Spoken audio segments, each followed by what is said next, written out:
everyone. Thank you for joining us for this week's Rise and Thrive with EHE Health, an interactive series where we discuss all things health together. My name is Khadijah Akther, and I'm an administrative assistant in our EHE New York City office, and I am currently working in our New York City clinic since we reopened in May. So I have with me today Kimberly Grocher. Welcome, Kim. Can you introduce yourself? Sure. Hi, thank you so much for having me today, Khadijah. I'm Kimberly Grocher, everybody. I am a licensed clinical social worker who is also a therapist, a professional coach, as well as a yoga teacher. And in my practice, I work with couples as well as women who are struggling with mood, anxiety, and trauma disorders. Okay, thank you. So October 10th is World Mental Health Day, and we have invited Kim, who is a professional in mental health realm, to discuss important issues we may be facing or someone you may know might be dealing with. So this year we've had a lot of challenges. Can you go over some challenges we've had, Kim? Where do we start, right? So not only are we living in the midst of a pandemic, but that pandemic has resulted on losses in so many different levels, right? So from financial loss to job loss to, for many people, loss of homes, not to mention loss of loved ones and relationships, as well as just loss of the ability to kind of move in our world, in our communities in a way that we're used to. There's also tremendous social and racial tensions right now in the country, which for many of us aren't necessarily new things, but they're definitely coming to a head and becoming something that we can't continue to ignore. And with this being an election year, that is added to all of that, right? Witnessing violence and, just trauma in the media is something that's impacting us all. And then in our own daily lives, dealing with tremendous change as well. So with school and work and home environments just shifting and changing, and there really not being any boundaries between them. I mean, it is a lot for the individual to deal with, even if before COVID or before, March of 2020, your life was picturesque, which isn't necessarily the case for many of us. Even without anything else, it's just a lot to be dealing with right now. Absolutely. It feels like we're more divided physically and metaphorically as a country right now. So with so much change and uncertainty can affect many people in a negative way. Amid a pandemic, fear and anxiety can take over and cause lasting results. Have you seen an increase in this? Yes, there's a tremendous increase across the board in stress, anxiety, depression, grief, and even trauma. Mm-hmm. So what are some of, I'm sorry. Go ahead. So what are some of the best strategies for handling stress, even in the midst of a national crisis? Right. So with stress, one of the things I always talk to my clients about is looking at, first, what are your stressors? What are your triggers? What is actually causing your stress? And then deciding, is this something I can do something about?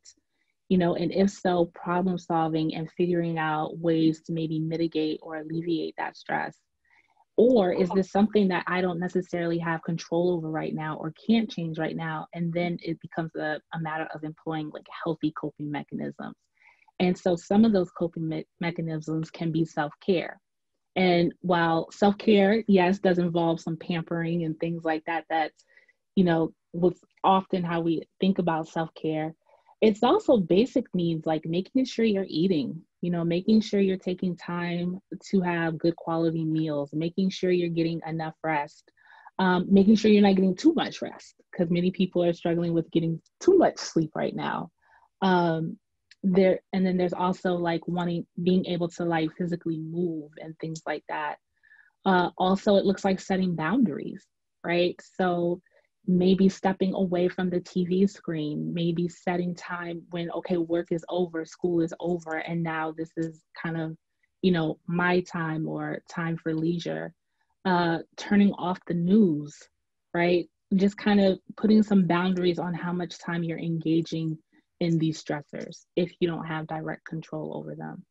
Absolutely. I think it's very important, but very necessary to just step away from whether it's school or even work, just for a few minutes throughout the day, take periodic breaks, get coffee, take a walk, whatever you need. Just, I think it's very important to just be, like, for a little bit, be outside, get some fresh air instead of being cooped up in your home.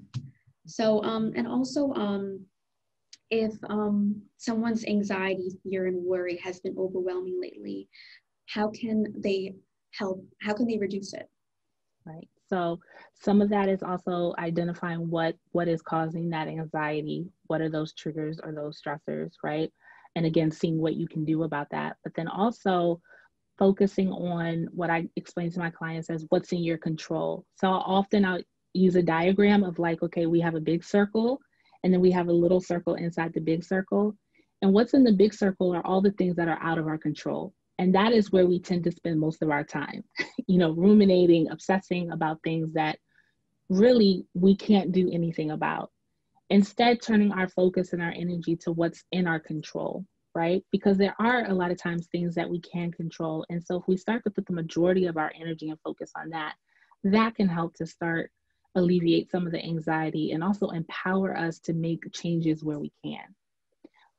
Something else that can help with anxiety, which may sound counterintuitive, is actually setting aside some time for worry, right?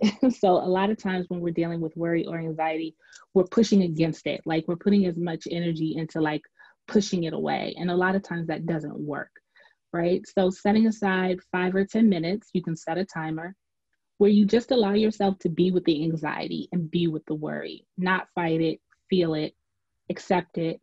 And then once that time is up, moving on to something else in your day, right? So whether that's work or another activity or something of leisure, self-care, but by doing that, you're giving yourself time to acknowledge how you feel.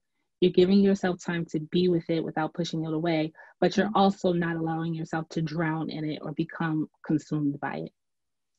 Completely. I think it's personally, it's very important to accept what is going on and not to stress so much about it, but kind of to be proactive and see how you would deal with it. There's just some things that are not in our control, and acceptance is a healthy way of targeting it.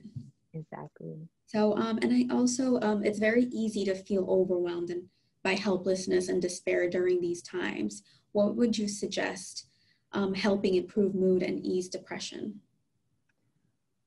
So with depression, one of the first things I always suggest is actually seeking out mental health counseling. I mean, and the same thing for anxiety too, right?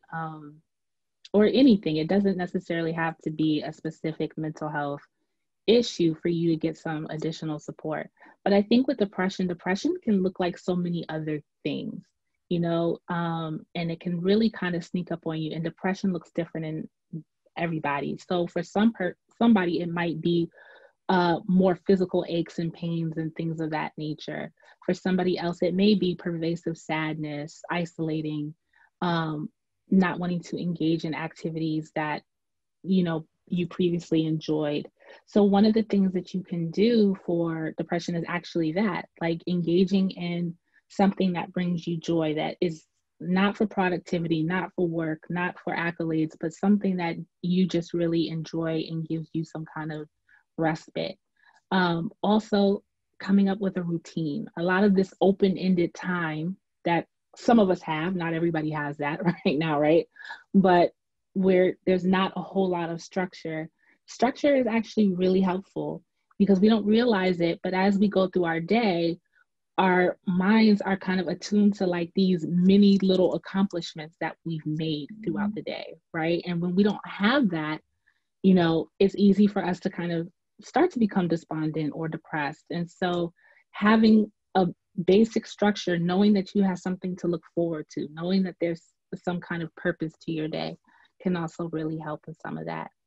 Also spending time with your support system, the people who pour back into you, who uplift you. Absolutely. I think it's very important to set little goals aside for you, like set target goals, like little things like I'm going to take a walk today, something like that, or I'm going to do something like see a friend, social distancing, however you want to meet people, little things here and there. I think it would be very helpful to uplift your mood. Exactly. You bring up two really good points. So connection is really important. And even if we can't be face to face or we have to social distance, connection can be really important to combating depression, but also moving, right? Like you said, getting up and moving, whether it's walking, whether it's doing yoga, those physical endorphins really do play a part in helping to alleviate depressed moods. Okay, yeah, absolutely. So we have a question here.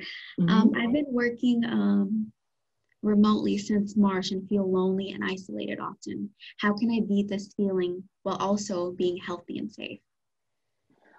So one of the suggestions that I have is to definitely connect with your loved ones, right? So maybe it's getting out and going to like a public park or something like that and social distancing, right? That might be a safe way, wearing masks, staying 6 feet apart.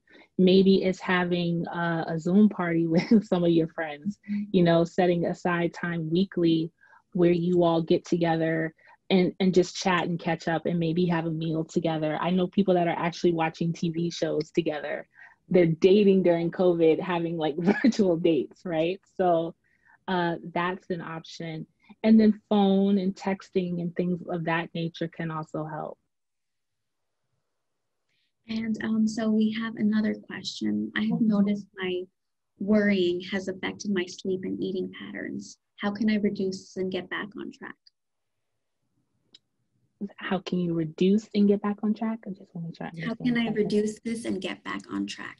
The worrying and anxiety, sleep and eating patterns.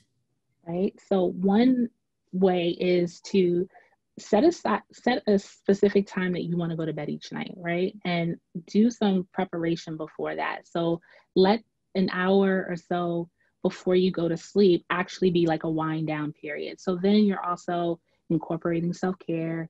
You're also incorporating some relaxation techniques. So maybe that is, having some tea, turning off your electronics, reading a book, reading something that's uplifting, right? To kind of help ease you into sleep. Making sure you're setting aside time throughout the day to eat healthy meals. So maybe that involves planning your meals ahead of time, right? Making sure you have a proper breakfast, lunch, and dinner. Also, again, figuring out what those stressors are. And are there things that maybe you need to take off your plate, right? Maybe there are certain things that you need to put on the back burner for now, which is absolutely okay, or maybe again, it's focusing on the things that are in your control. And ultimately, talking with a therapist can also be really helpful with coming up with your own personalized strategy for dealing with your stressors and your worries. And I think also really setting a routine can be very helpful. Mm-hmm. Me personally, when we worked remote, I think being stuck at home can make you very lazy. Set goals for yourself. Try to create a routine, work, exercise, eat well, don't overeat because we are home. Try to portion and really keep on track and stay on schedule. I think that would be really helpful.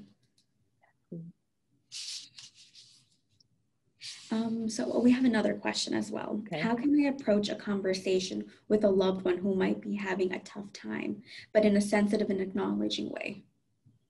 And acknowledging it. Mm-hmm. That's a great question. So one way that you can do that is start to point out what you're actually seeing and noticing, because they may not be aware that anybody else is noticing. And then offering your support, offering to be a listening ear. But if you don't have the emotional capacity, right? Because we're all dealing with things right now. And so we're not always able to hold other people's stuff too, right? And so I think that's important to be aware of, but also offering them other options for support. Like, maybe seeing a therapist would be a good idea. Is there somebody else that you can talk to? Is there a mentor or a clergy member or another friend that you can speak with and rely on or support? Is there some tangible or concrete need that needs to be met that we can help, figure out how to get that need met? But I think one of the first things to do is acknowledgement and letting the person know you see them and that you're here and that you're open to helping them figure out what getting better or feeling better would look like for them, even if you're not the person to help them do it. This has been a very tough year for many. And many people have lost loved ones due to the coronavirus. Identifying grief can be hard. What are some signs of grief, and how would you suggest one seek help?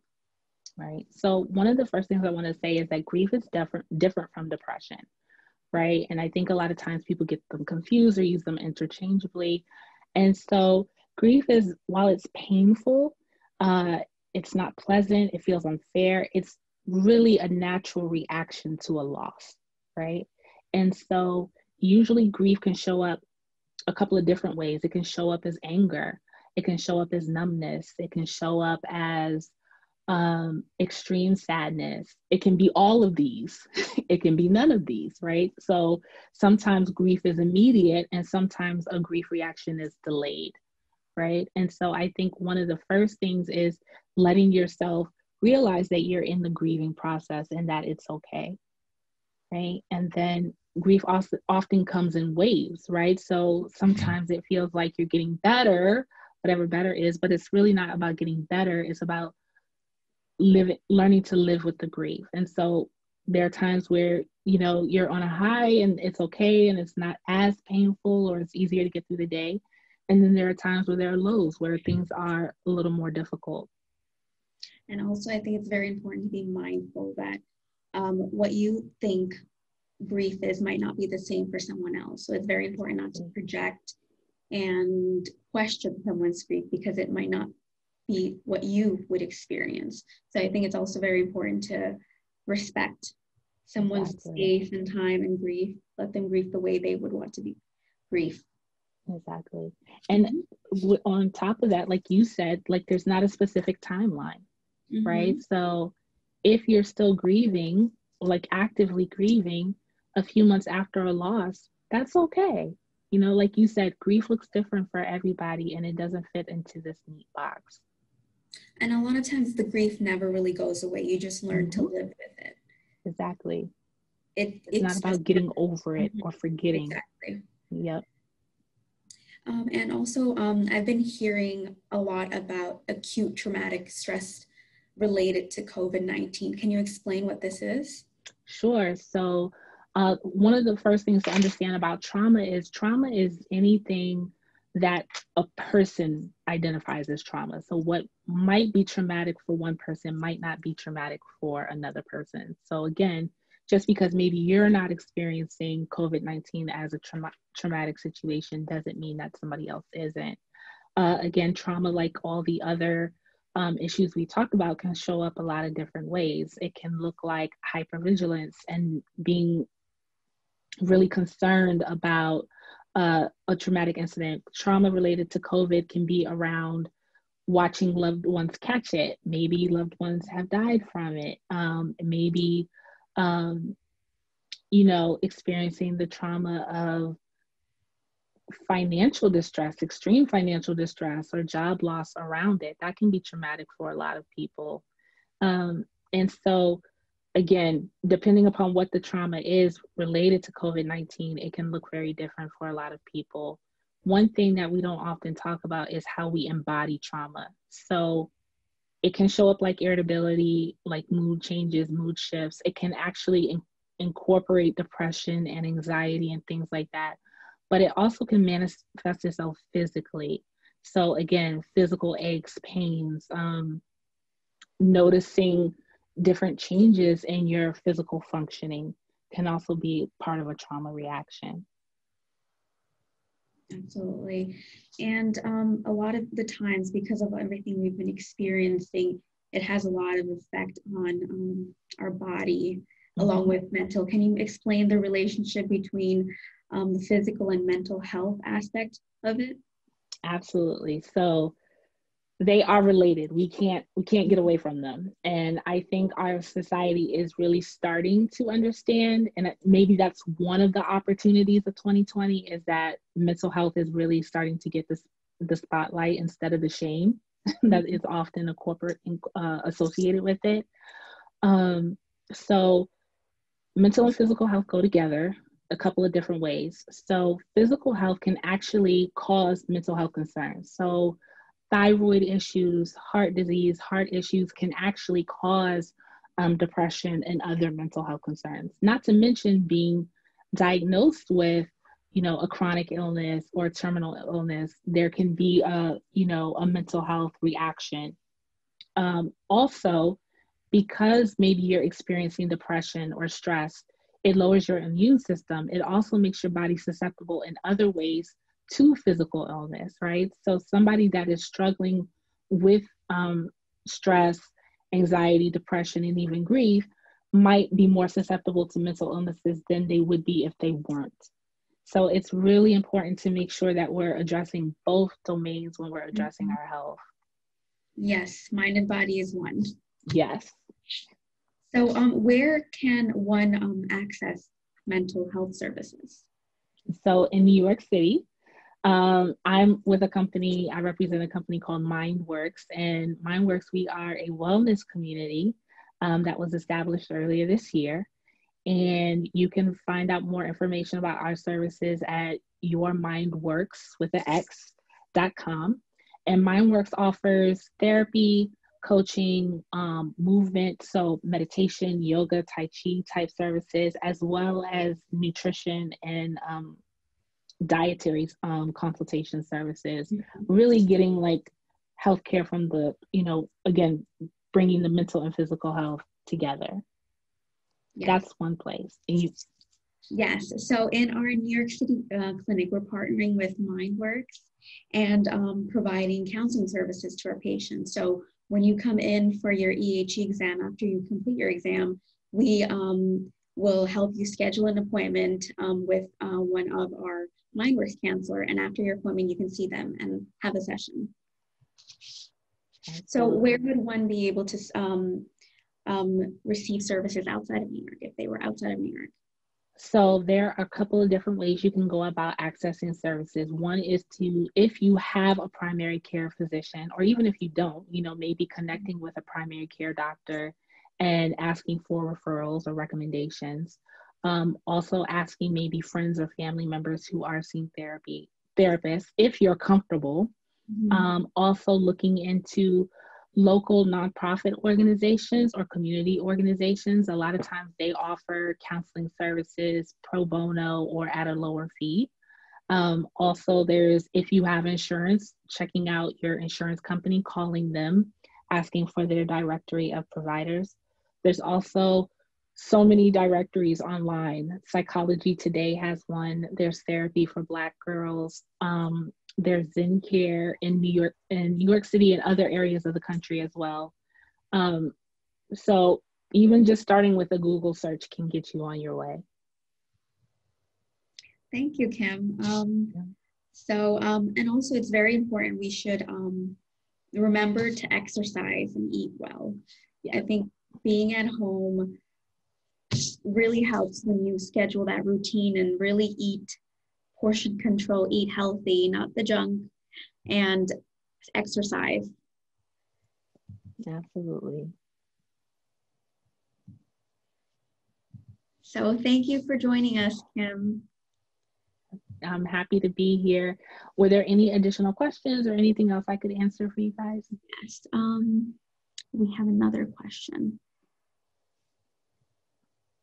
So there's another one. Are there mental exercises or practices I can do in the morning or at night that can help my overall mood each day? Yes. So journaling is one, right? So whether you do it at night or whether you do it in the morning, at night, it might be like a nice, what we call like a brain dump, right? Getting all those things that maybe have been ruminating on your mind or that you've been worrying about all day. And getting them down on paper and kind of leaving them there. And also in the morning, with morning, you can do a gratitude list in the morning or in the evening also as part of your journaling, right? So taking time to really think about even just the smallest things that you're grateful for, right? And that might be the ability to sit down and write this gratitude list, right? That I have the ability, the faculties and the ability to do this. That's also a great way to start your day by either setting some goals or things that you want to remember. Affirmations can also be really powerful, right? So writing affirmations, and affirmations are statements that are inspiring and uplifting. And as I always explain to my clients, that you actually believe, you know?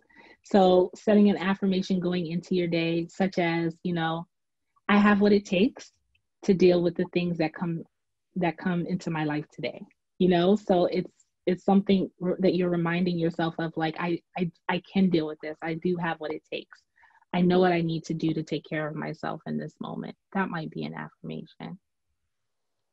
Definitely motivate yourself, push yourself. Don't stay at home and try to stay connected, talk to people. I know me personally, speaking to my friends, talking on the phone has really helped stay connected and keep my mood uplifted throughout this time.